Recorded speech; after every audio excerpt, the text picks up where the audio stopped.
وزدنا علما وأصلح لنا شأننا كله ولا تكلنا إلى أنفسنا طرفة عين.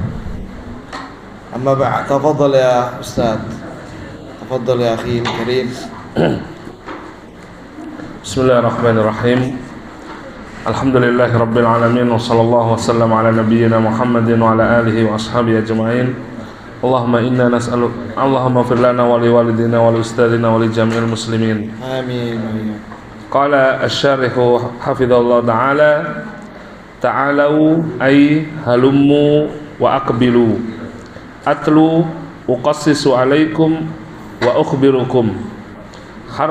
حرم الحرام الممنوع منه، وهو ما يعاقب فاعله ويثاب تاركه.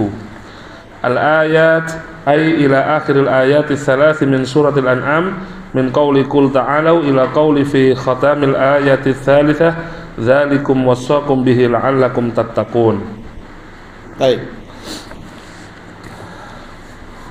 Sekarang kita mengkaji tafsir dan faedah surat Al-An'am ayat 151 sampai 153. Di sini diterangkan oleh Syekh Shalih Al-Fauzan makna ta'alau. Ini katakanlah wahai Nabi, ta'alau. Ini katakanlah wahai Nabi kepada manusia, ta'alau, marilah kalian. Atlu, ini aku sampaikan kepada kalian dan aku kabarkan kepada kalian. Ma harrama, apa saja yang diharamkan oleh Rabb kalian. Haram, yakni dari kata haram, yakni sesuatu yang dilarang dalam agama, yang maknanya dihukum bagi yang melakukannya dan diberi pahala bagi yang meninggalkannya. Itulah makna haram.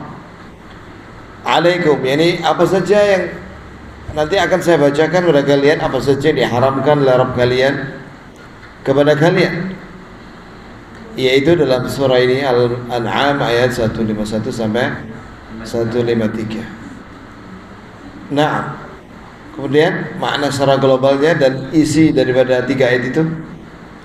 Al-makna al-ijmali lil ayah, ya'muru Allahu nabiyahu an yaqula li haula'il musyrikin alladhina 'abadu ghairallah wa harramu ma razaqahumullah wa qatalu auladahum taqarruban lil asnam. Fa'alu dzalika bi ara'ihim wa taswili syaitani lahum. Halummu aqussu 'alaikum ma harrama khaliqukum wa malikukum tahriman haqqan la takharrusan wa dhannan bal bi wahyin minhu wa amrin min indihi wa dzalika fima wassaakum bihi fi hadhihi al-wasaya al-ashr allati hiya awalan wassaakum alla tusyriku bihi syai'a. وهذا نهي عن الشرك عموما فشمل كل مشرك به من أنواع المعبودات من دون الله وكل مشرك فيه من أنواع العبادة. Baik, ini dulu makna secara global ayat ini, yakni surat Al-An'am 151 sampai 153. Ini Allah menyuruh kepada nabinya sallallahu alaihi wasallam agar berkata kepada kaum musyrikin yang beribadah kepada selain Allah dan mereka mengharamkan hal-hal yang Allah beri rezeki kepada mereka, ya. Dan mereka, ini orang-orang musyrikin zaman jahiliyah itu, mereka membunuh anak-anak mereka dalam rangka untuk mempersembahkannya untuk berhala-berhala. Mereka melakukan kemungkaran-kemungkaran yang besar ini hanya berdasarkan landasannya adalah pikiran mereka dan godaan syaitan kepada mereka. Maka marilah aku sampaikan kepada kalian apa saja yang Allah menciptakan kalian dan yang memiliki kalian itu mengharamkannya dengan betul-betul diharamkan, bukan mengada-ngada, bukan ngawur dan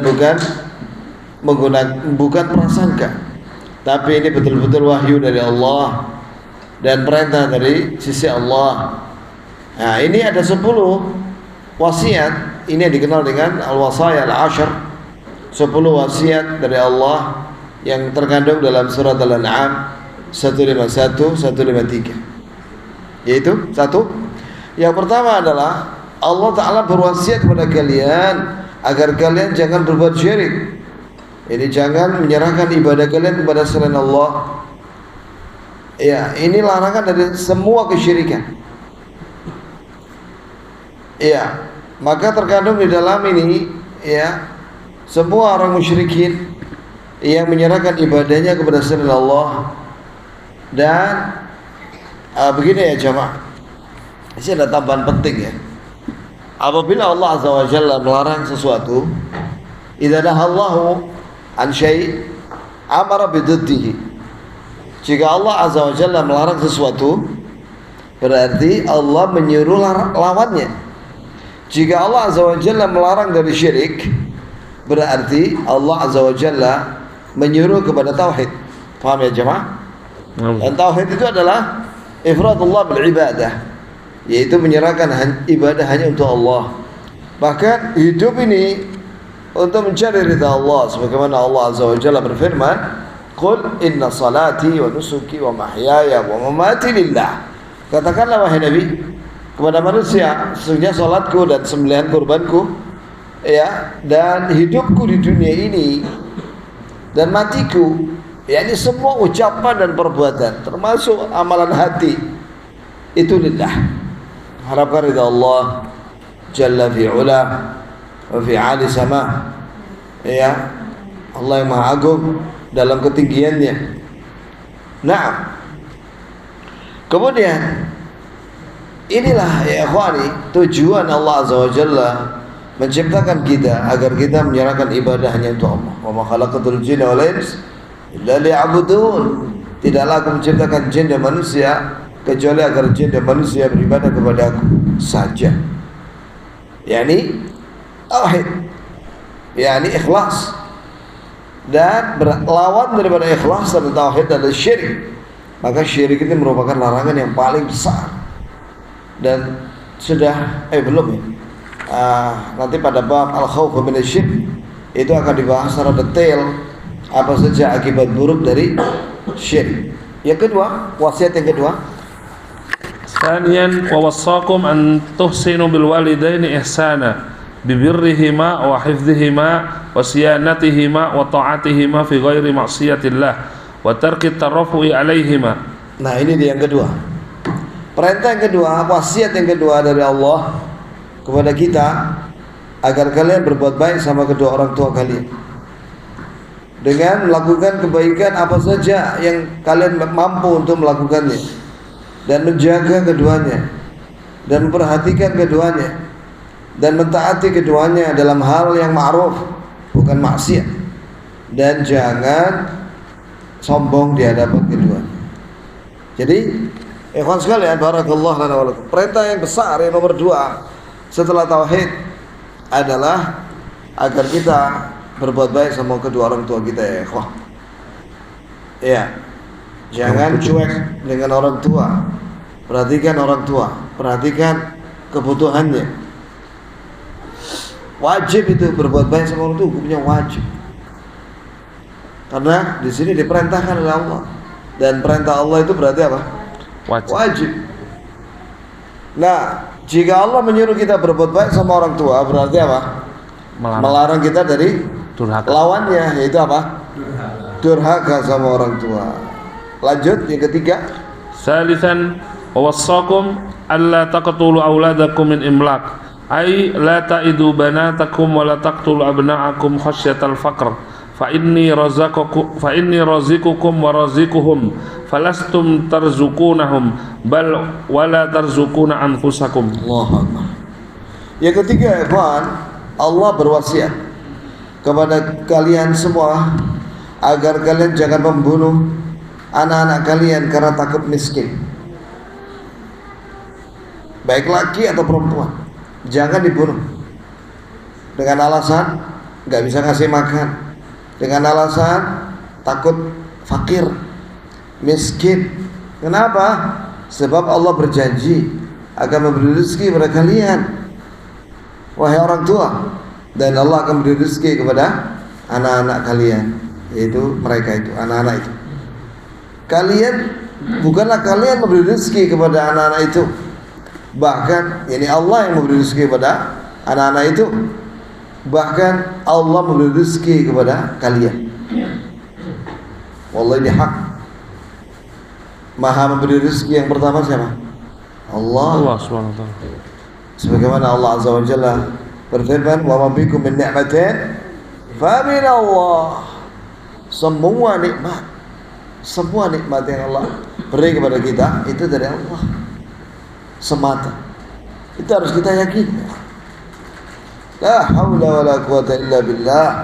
Tidak ada daya dan kekuatan untuk mendapatkan semua kebaikan termasuk rezeki dan dijauhkan dari segala keburukan dunia akhirat illa billah, kecuali dengan pertolongan dari Allah Subhanahu wa ta'ala. Ya, coba cek diri kita. Ya, bagaimana Allah Azza wa Jalla memberi rezeki kepada kita lewat orang tua kita. Bahkan setelah kita sudah mandiri, orang tua ada yang sudah meninggal, ada yang belum. Apakah orang tua masih memberi kepada kita? Tidak, Allah yang ngasih kepada kita. Itu ya jemaah. Maka setiap manusia, setiap makhluk yang berjalan di bumi itu sudah dijamin rezekinya. Wa ma min dabbatin fil ard illa 'ala Allahi rizquha wa ya'lamu mustaqarraha wa mustawda'aha. Kullun fi kitabin mubin. Tidak ada satupun makhluk yang bergerak di bumi kecuali Allah yang menjamin rezeki. Dan Allah mengetahui mustawda'aha mustaqarra. Mustaqarra mustawda'aha. Mustaqar ini tempat tinggalnya atau tempat kembalinya, di mana dia mati. Mustawda'aha, mustawda' yakni rezeki buat dia. Ya, Allah sudah siapkan rezeki buat dia. Semua sudah tercatat dalam kitab yang nyata, yaitu Lauhul Mahfuz. Karena rezeki salah satu takdir setiap makhluk. Maka jangan khawatir. Yang penting kita berusaha dan berdoa. Berusaha dan berdoa. Insya Allah dikasih rezeki oleh Allah. Dan hendaklah kita qanaah. Baik. Jadi yang ketiga ini, larangan membunuh anak. Padahal membunuh siapapun itu nggak boleh tanpa hak. Di sini dikhususkan anak. Kenapa? Karena alasan orang-orang yang membunuh anak mereka itu karena takut miskin. Maka Allah menjelaskan, nahnu narzuqukum iyyahum. Kami beri rezeki kepada kalian. Nahnu narzuquhum. Kami min imlaq berarti sekarang. Nahnu narzuqukum wa iyyahum. Kami akan beri rezeki kepada kalian dan kami beri rezeki kepada anak-anak kalian. Allahu Akbar. Lanjut. Rabi'an wa wassakum an la taqrabu al-fawahisha ma dhahara minha wa ma batan, ay al-ma'asi adh-dhahiratu wal khafiyah.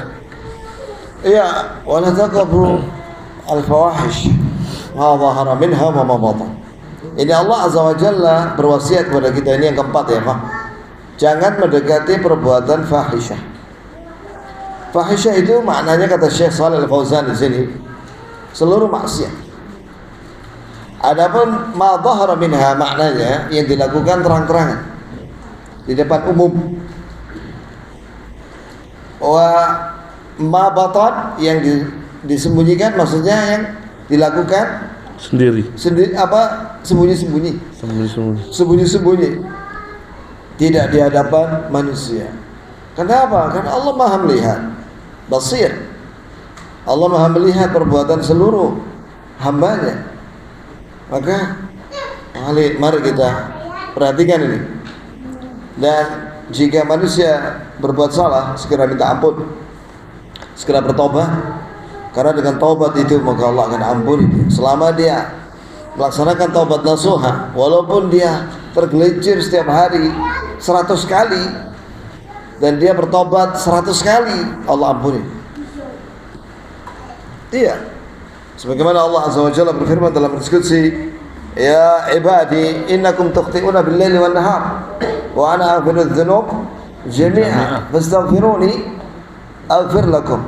Wahai hamba-hambaku, kalian tuh banyak salah dan dosa malam dan siang malam, dan saya mengampuni semua dosa. Ya, ini bagi yang minta ampun, taubat, maka mintalah ampun kepada aku ampuni kalian. Nastaghfirullah wa natubu ilaih.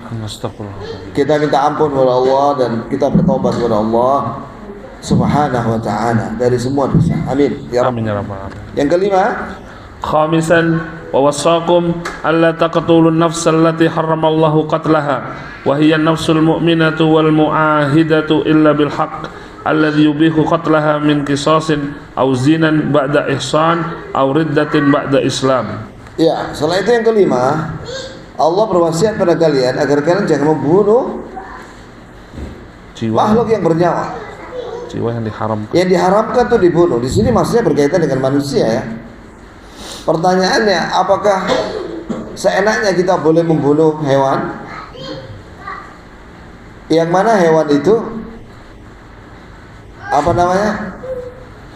tidak dimakan dagingnya, seperti kucing. Apakah boleh kita membunuh sembarangan? Ada ketika Nabi SAW salat gerhana, Nabi SAW melihat ada wanita yang disiksa di neraka, wanita Bani Israel, karena membunuh kucing. Bagaimana dia membunuh kucing? Kucing itu diletakkan di dikurung, tidak dikasih makan sampai mati. Sebelum mati, kucing itu karena kelaparan dan kehausan sampai makan tanah. Coba bayangkan, kucing dikurung sampai kurus, kelaparan, sampai makan tanah terpaksa. Akhirnya dia lemas dan mati. Maka Nabi SAW menyatakan, aku melihat wanita itu disiksa di neraka oleh Allah. Kata ulama, jika membunuh makhluk yang bernyawa walaupun hewan, ya, dengan kezaliman itu bisa menyebabkan masuk neraka lah, apalagi membunuh manusia. Nah, maka Allah mengharamkan membunuh manusia tanpa hak. Nah, sekarang yang dimaksud dengan tanpa hak ini siapa? Yaitu orang muslim mukmin, laki perempuan. Dua, orang kafir yang ada perjanjian damai, muahidah atau muahadah, perjanjian damai dengan orang kafir. Atau kafir dhimmi, yaitu orang kafir yang tinggal di negeri muslim dan dia bayar jizyah sekali setahun, maka tidak boleh dibunuh ya Pak. Atau kafir musta'min atau musta'man, yaitu orang kafir yang masuk ke negeri muslim dengan visa aman, itu tidak boleh dibunuh, haram hukumnya. Man qatala mu'ahidan lam yurih raihatal jannah yaumil qiyamah. Siapa yang membunuh kafir mu'ahad, kafir yang ada perjanjian damai tanpa hak ya, maka dia tidak akan bisa mencium bau harumnya surga. Padahal jarak jauhnya harumnya bisa dicium dari jarak yang sangat jauh. Dalam sebuah riwayat, man qatala mu'ahidan fa ana khasmuhu yaumil qiyamah. Wa fi riwayat dhimmiyah, siapa yang membunuh kafir dhimmi atau mu'ahid, maka aku menjadi musuh dia pada hari kiamat. Aku menjadi musuh dia pada hari kiamat. Ini kafir dhimmi dan mu'ahad, dan juga musta'min, tidak boleh dibunuh. Nah, yang dimaksud dengan kecuali dengan kebenaran. Ya, yang benar di sini ada tiga ya, yang dibolehkan untuk dibunuh, tapi ini yang melaksanakan adalah pemerintah. Hakim menyuruh kepada Al-Gojo untuk mengeksekusi. Siapa itu? 3 kelompok. Yang pertama, karena membunuh. Orang itu membunuh muslim dengan sengaja, direncanakan, maka dikisos. Kemudian karena zina muhsan, itu dia berbuat zina kan, padahal dia sudah menikah. Kemudian murtad, Orang murtad itu hukumannya mati jika dia tidak tobat selama 3 hari. Nah, itu yang melaksanakan adalah penguasa, bukan rakyat. Jelas ya jamaah? Hukuman had, hukuman badan terhadap pencuri, potong tangan, terhadap pemerkosa dihukum mati, perampok dihukum mati, begal dihukum mati, itu atas keputusan mahkamah syar'iyah, diputuskan oleh hakim syar'i, dan eksekusinya adalah al-ghujum, bukan masyarakat main hakim sendiri. Nggak boleh ya, nggak boleh. Lah terus bagaimana kalau sebuah negara tidak mengamalkan hukuman itu? Ya itu tanggung jawabnya pemerintah. Kita ini hanya memberi nasihat saja. Kalau pemerintah tidak melaksanakan hukum syariah, maka dia akan ditanya oleh Allah pada hari kiamat. Innallaha ya'murukum an tu'addul amanat ila ahliha wa idza hakamtum bainan nas an tahkumu bil 'adl. Innallaha ni'ma ya'idukum bih. Artinya, sungguh Allah telah menyuruh pada kalian, yakni kepada penguasa, wahai penguasa, Allah menyuruh pada kalian agar kalian melaksanakan amanah. Dan dalam kalian ketika menghukum manusia, hukumlah dengan apa? Adil. Ini ayat diturunkan buat siapa ini? Penguasa. Makanya berat jadi penguasa itu ya ikhwan. Bukan sekedar terima bonus setiap bulan, ya, tapi tanggung jawabnya itu loh, amanah, dan menghukum dengan adil, dengan syariat. Itu wajib, dan itu akan ditanya pada hari kiamat. Ya, sedangkan rakyat tidak wajib mengamalkan hukuman badan itu, hukum kisos, hukum potong tangan. Tidak boleh rakyat main hakim sendiri. Itu adalah wilayahnya siapa? Penguasa dan aparat. Makanya enak jadi rakyat itu, enak sebenarnya. Enak. Tinggal kita ibadah aja sampai mati dah. Insya Allah masuk surga. Amin. Loh iya. Tapi yang rebutan jadi pejabat, berat ya. Saya baca buku Siyasah Syar'iyyah karya Syekhul Islam bin Taimiyah dan disyarahkan oleh Ibn Utsaimin. Berat ya, Pak. Berat sekali. Lanjut. Sadisan wa wassakum alla taqrabu malal yatimi wa huwa at-tiflu alladhi mata abuhu illa billati hiya ahsanu min tasrifihi bima yahfaduhu wa yunammihi lahu hatta tadfa'uhu ilayhi hina yablugha ashuddah ay ar-rusda wa zawala safahi ma'al bulugh. Ya. Yang keenam, Allah Azza wa Jalla berpesan kepada kalian, kata di sini kata Syekh Shalih Fauzan, jangan coba-coba mendekati harta anak yatim. Yatim itu anak yang kehilangan bapaknya dan dia dapat warisan ya dari bapaknya. Jangan mendekati harta itu kecuali dengan cara yang baik, yang terbaik. Dan ya kawan, ini sudah diatur dalam bab al-wasayah. Jadi dalam bab fikih itu ada bab namanya Kitabul Wasayah. Wasiat. Iya, wasiat-wasiat. Di antara yang boleh mendekati harta yatim untuk dipelihara dan dijaga itu adalah al-wasi. Al-wasi itu artinya orang yang diberi wasiat oleh keluarga anak yatim ini atau oleh bapak anak yatim ini sebelum meninggal agar dijaga hartanya anak yatim itu, dia diberi amanah. Biasanya pamannya nih, ya paman dari bapak atau ibu. Biasanya begitu. Karena biasanya kalau paman tuh amanah. Kalau nggak amanah, jangan dikasih amanah.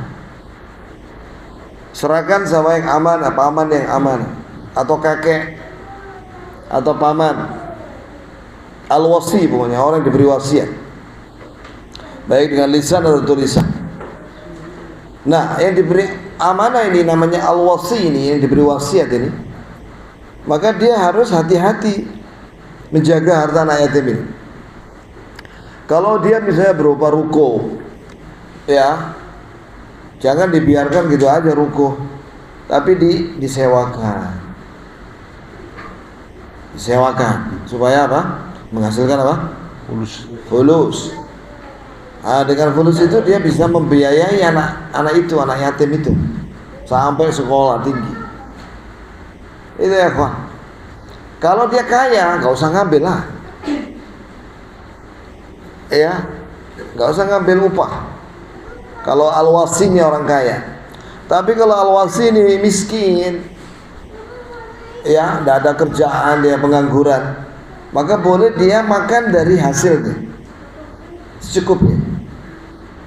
Jadi misalnya penghasilannya rukonya ada berapa, 10 misalnya, atau kos-kosannya ada 10, setiap kamar, setiap kos itu ada 20 kamar misalnya, maka dia itu seperti pegawai, boleh ngambil upah di situ 3 juta cukup untuk makan dan kebutuhan dia, karena dia juga bukan hanya menjaga anak yatim itu, tapi juga dia membersihkan itu apa namanya, kos-kosan itu, dan dia menjaganya, memimpin manajemen kos-kosan itu. Maka dia berhak mendapatkan upah secukupnya, sewajarnya, UMR lah gitu ya. Oh, jangan banyak-banyak, gaji 20 juta lah ya, terus ya banyak sekali. Cukupnya aja untuk makan. Illa billadhi ahsan, dengan cara yang baik, yaitu betul-betul harta itu dikembangkan sehingga tidak tidak habis. Begitu ya Pak. Jangan diperdagangkan terus ternyata rugi.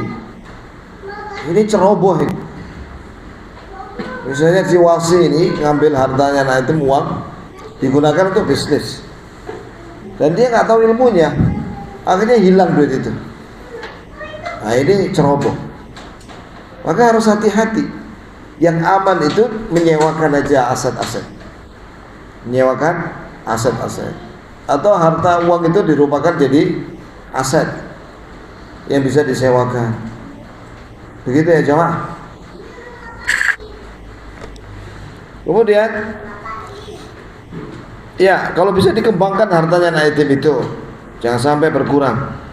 Nah, begitu dia balik dan tidak bodoh lagi, bisa mengatur keuangan sendiri, udah serahkan sama dia, itu haknya dia. Dan Allah Azza wa Jalla mengancam orang-orang yang memakan harta anak yatim tanpa hak. Innal ladzina ya'kuluna amwal yatama dzulman innama ya'kuluna fi butunihim nar wa sayaslawna sa'ira.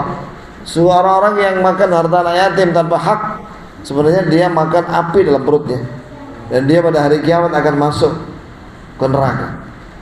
Lanjut. Sabi'an wa awful kaila wal mizana bil qist. La nukallifu nafsan illa wus'aha. Ay aqimul adla fil akhdhi wal i'ta'i hasaba istita'atikum. Ya.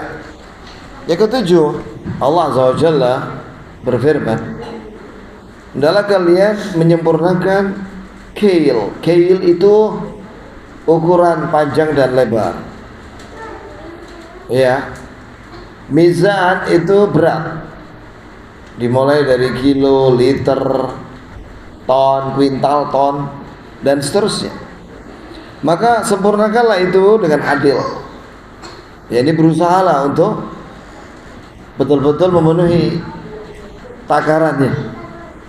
La nukallifu nafsan illa wus'aha. Kami tidak membebani seorang setelah dia berusaha sungguh-sungguh untuk memenuhi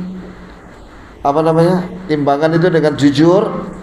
Ternyata masih ada kurang sedikit 0,0000001. Nah, kalau itu sudah dimaafkan itu ya, akhi. Nah, ini penting ya, kejujuran nih dalam hal timbangan ya, kawan. Ada orang jual bensin eceran, iya kan banyak itu. Nah, itu harus jelas.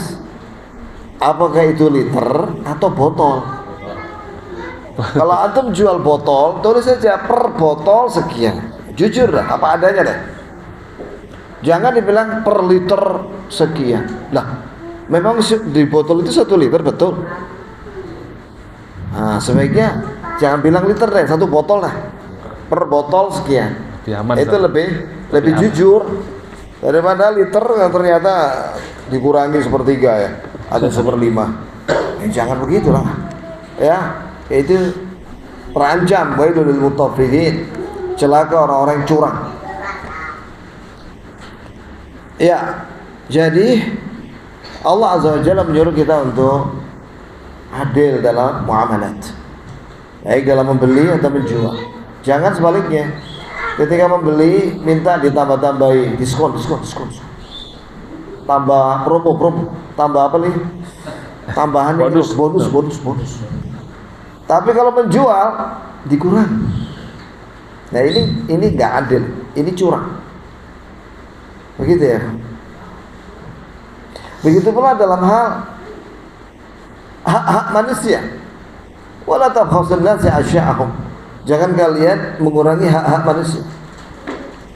Siapapun itu yang punya hak, penuhi dia. Apakah itu hak orang tua? Jangan dikurangi haknya. Cukupi dia.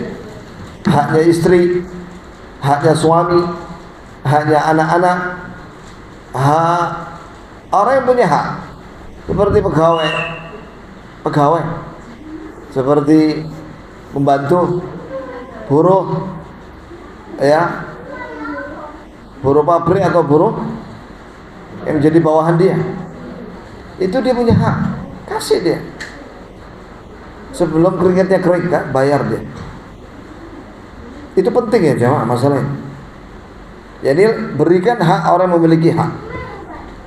Jangan kalau misalnya belum bisa memberikan hak, kasih tahu bahwa saat ini belum bisa. Ya, karena belum ada pemasukan. Nah, nanti dirapel atau bagaimana nanti kebijakan perusahaan. Begitu ya jamaah. Setiap yang punya hak, ya kita penuhi haknya. Sebagaimana kita juga minta orang lain memenuhi hak kita, orang yang punya hak juga menuntut sama kita untuk memenuhi hak suami istri, hak anak, dan lain sebagainya. Sebentar. Termasuk juga dalam hal penilaian. Ya, saya paling takut kalau mengurangi haknya murid. Maka murid itu tak kasih nilai sama kamu minta berapa. Yang penting kamu mencintai pelajaran saya. Ya, kan sekarang ini ya, antum harus tahu ya. Untuk masuk perguruan tinggi itu nilainya kalau di Saudi Arabia itu 9. Rata-rata 9 itu insya Allah diterima itu. Karena ada aturannya 9. Ada sebagian guru ya kawan, dia itu sebenarnya murid-murid itu pintar semua ya. Tidak ada murid yang goblok, teman-teman, nggak ada sebenarnya. Sebenarnya begitu. Buktinya dia paham. Ketika kita terangkan, oh berarti dia normal. Cuman guru itu ada 2 macam. Ada guru yang killer, atau killer mempersulit. Soalnya banyak, semuanya isai. Wah, ya berat, ya sulit. Ya, akhirnya banyak muridnya yang nilainya 6. Nah kalau 6 semua, ya gak lulus di universitas, gak diterima. Akhirnya sekolah itu gak punya alumni di Timur Tengah. Paham maksud saya? Sebenarnya anak-anak itu normal aja otaknya. Kenapa dia kadang turun nilainya? Itu karena dia ada kesibukan lain. Senengannya main game online. Nah ini penyebab, sehingga nilainya turun, sehingga gak fokus dia belajar. Makanya saya kalau ngajar, saya bilang sama murid-murid saya bilang, kamu mau sekolah di mana? Di Saudi Arabia. Baik. Kamu tak kasih nilai 9, syaratnya kamu harus hafal. dan kamu harus paham apa yang saya sampaikan. Siap. Adalah pembicaraan dalam pengajar itu saya kan tahu ini murid kuat hafalannya, ini sedang, ini rodo angel. Yang rodo angel lagi ternyata dia punya masalah. Semuanya tak kasih minimal 9. Yang paling bagus 100. Seneng mereka. Akhirnya mereka senang dengan materi pelajaran saya. Kebetulan pelajaran saya itu adalah akidah.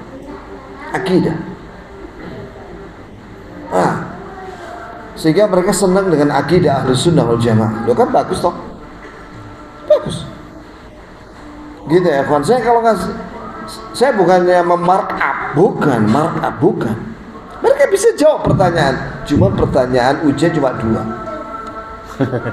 Karena biasanya kalau ujian soalnya ada yang 20, ada yang 30, ada yang bahkan ada soalnya 100.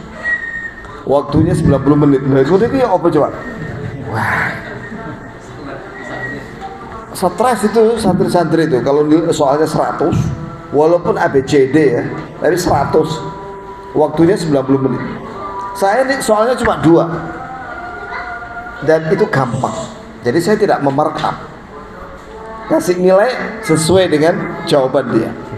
Lesan cepat itu, nggak pakai kertas sudah. Itu karena saya ingin pondok itu memiliki alumni yang diterima di Madinah, diterima di Libya, diterima di Mulqura. 4 tahun berikutnya mereka udah sarjana S1, nanti 4 tahun lagi 8 tahun S2. Cepat itu, gak lama 4 tahun itu. Tapi kalau gurunya semuanya mempersulit, masing-masing soalnya 100, ya kan? Akhirnya muridnya nilainya 9 mek situ. Itu pun akhirnya gak diterima di Madinah. Apalagi yang lain. Jadi wala tahsud nasi asya. Jangan kalian bakhil. Jangan mengurangi haknya orang. Penuhi haknya. Yang penting dia melaksanakan kewajiban. Pas itu. Bukan memarkup nilai. Bukan manipulasi, bukan. Tapi kita rubah metode soal-soal supaya mereka mendapatkan nilai yang bagus dan mereka mencintai ilmu yang kita sampaikan. Rata-rata ya, yang dikasih nilai 5, 4, 3, tanya sama mereka, kamu seneng gak dengan pelajaran itu? Wah, seneng kamu. Atau pernah gak dikasih guru antum nilai 3? Pernah ya? Pernah kan? Antum seneng gak dengan pelajaran dia? Seneng wangel nih gusin. Nah itu nilai negatifnya di situ. Akhirnya pandangan muridnya tidak suka dengan pelajaran itu. Bukan sama gurunya aja, sama pelajarannya gak suka. Loh, ini kan bahaya kalau materi agama. Materi agama itu mengajarnya seperti mengajar matematika. Soalnya 100. Terus muridnya gak harus bisa kerja kecuali 5. Itu pun nilainya 6. Terus yang nilainya 3, kau suka gak ilmu agama? Gak suka. Astagfirullahaladzim. Ini gara-gara oknum ini akhirnya bikin murid-muridnya gak seneng dengan ilmu agama.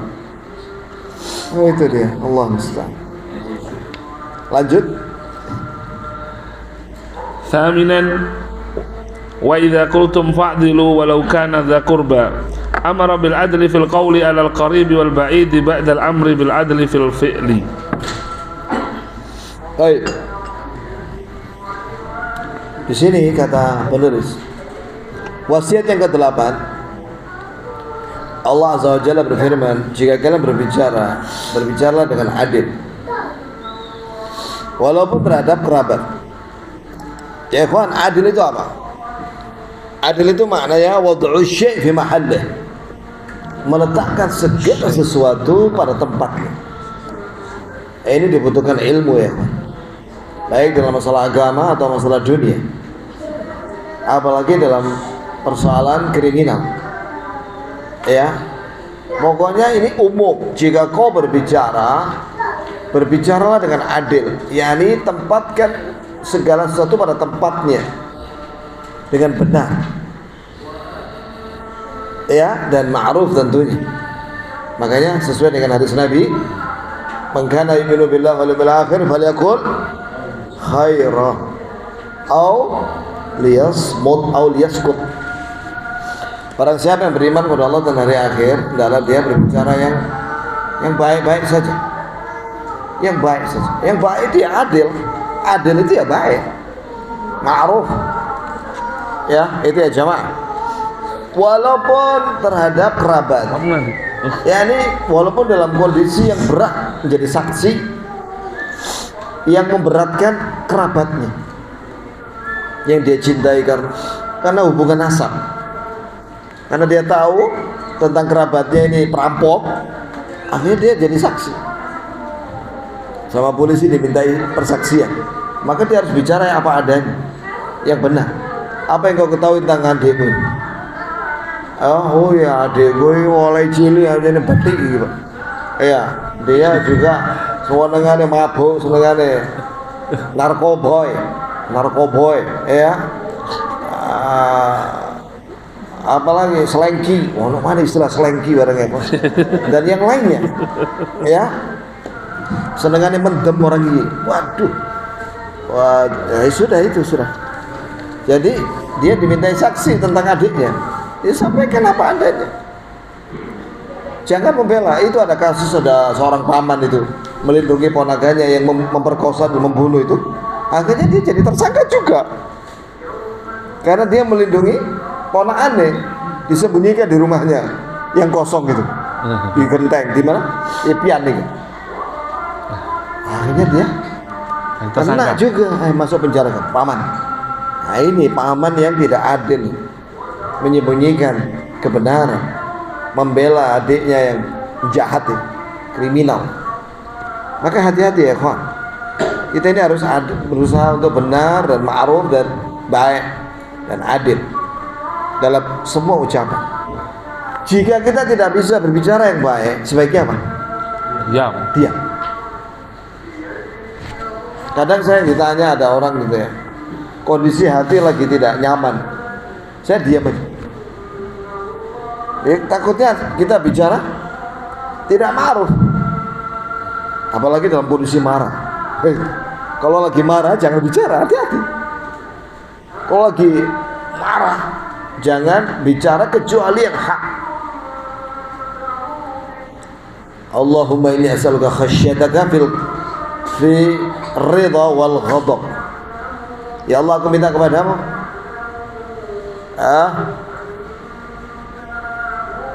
perkataan yang benar. As'aluka kalimatal haq fi ridha wal ghadab. Ya Allah, aku minta kepadamu perkataan yang benar, baik marah maupun tidak marah, ridha. Minta sama Allah. Ada orang kalau marah ya Allah, kalimat yang keluar itu semua kebun binatang keluar, ya, jenis-jenisnya yang kita nggak kenal jadi ketahuan dari orang itu. Sebab setiap marah ada hewan yang keluar dari mulutnya. Nah, ini nggak baik ya, nggak baik. Iya, nggak baik. Lanjut. Tasi'an wa bi ahdillah ay wasiyatahu allati wassakum biha aufu. Dan dengan perjanjian Allah, yakni agama ini ahad, ya, semua perintah laksanakan, larangan jauhi, berita yakini. Aufu yakni hendaklah kalian setia untuk melaksanakan perjanjian dengan Allah, itu taat. Ai inqadu lidzalik bi an tuti'uhu fi ma amara bi wa naha anhu wa ta'malu bi kitabi wa sunnati nabiyhi. Iya, taatlah kalian kepada Allah dengan melaksanakan perintahnya dan menjauhi larangannya, dan kalian mengamalkan Al-Qur'an dan sunnah Nabi. 10. Ashiran wa anna hadha sirati mustaqiman fattabi'uhu wa la tattabi'us subula fatafarraqu bikum an sabili. Ai alladzi awsaytukum bihi fi hataini al-ayataini min tarkil manhiyat wa a'zamuha syirk wa fi'lil wajibat wa a'zamuha tauhid alladzi usitukum bihi fi hataini al-ayataini min tarkil manhiyat wa a'zamuha syirk wa fi'lil wajibat wa a'zamuha tauhid huwa as-siratul mustaqim. Masyaallah. Fattabi'uhu wa la tattabi'us subul al-bid'ah wasyubuhat fatafarraqu bikum an sabilih tamilu wa tushattitu bikum an dinih. Ada dulu ya. Barakallah.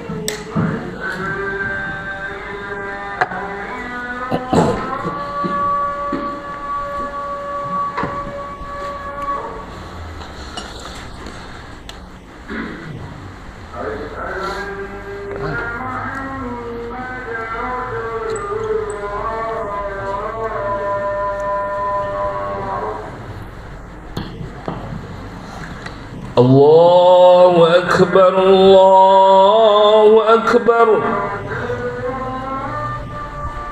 Allahu akbar, Allah